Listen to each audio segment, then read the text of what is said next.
Okay, I got one more. And I'm actually going to ask Jennifer to join me as I share this one more. So it's 2 Kings chapter 5 and verse 14. This is the story of Naaman, the Aramean warrior. This is an awesome story. The first three that we looked at this morning were in the New Testament. This one's in the Old Testament. But I love this one.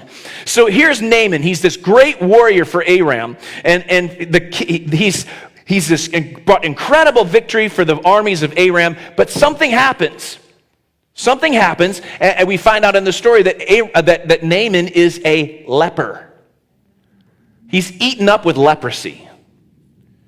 But one of the places that he led a warfare was Israel, and they captured this Israelite girl, and they made him, she was a slave in his house, and she says to him, I wish that my master would go and see the prophet in Israel because he would heal you of your leprosy.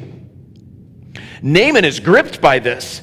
And so Naaman goes to his king, the king of Aram, and he says to him, he says, hey, my servant girl from Israel says that I can go to Israel, and there's a prophet in Israel who will heal me. So the king of Aram sends Naaman to the king of Israel with a letter.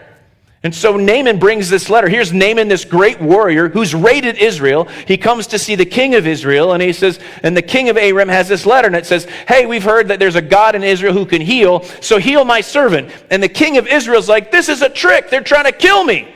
And so he's freaking out, and someone says, hey, send him to the man of God. Or Elijah heard about it. Elisha heard about it and said, hey, I hear that he's there. Send him to me.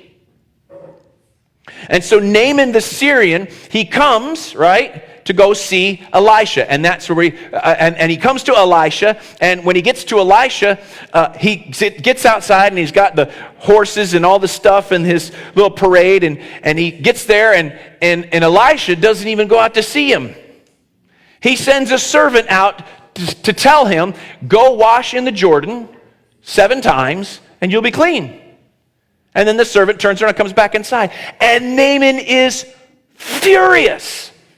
And he said, I thought surely the man of God would come out and he would wave his hands and he would make a big show and a big production of me being healed. But he didn't do that. And he storms off furious. Are y'all tracking with me? But there's the servants of Naaman, and they said, my Lord, if he had given you some simple thing to do, wouldn't you do it? And he said, well, yes. And he said, well, then do it and be healed. And so Naaman, look what happens. Here it is. It's in your notes, 2 Kings 5:14.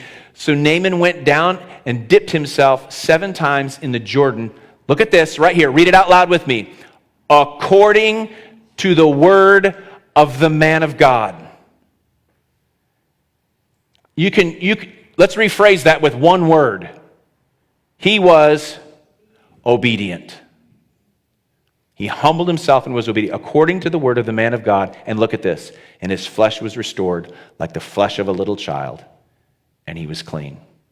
Now we're going to dig into this story actually next week. That's what I want to preach on next week. But I wanted to tee it up, set it up this week so that we can really dig into it next week. I'm going to dive into it. I'm going to ask my sweetie to come. And I know it's a little bit shorter than usual today, but God did some good things today. So better we have time with God than time with me. So what are your thoughts today?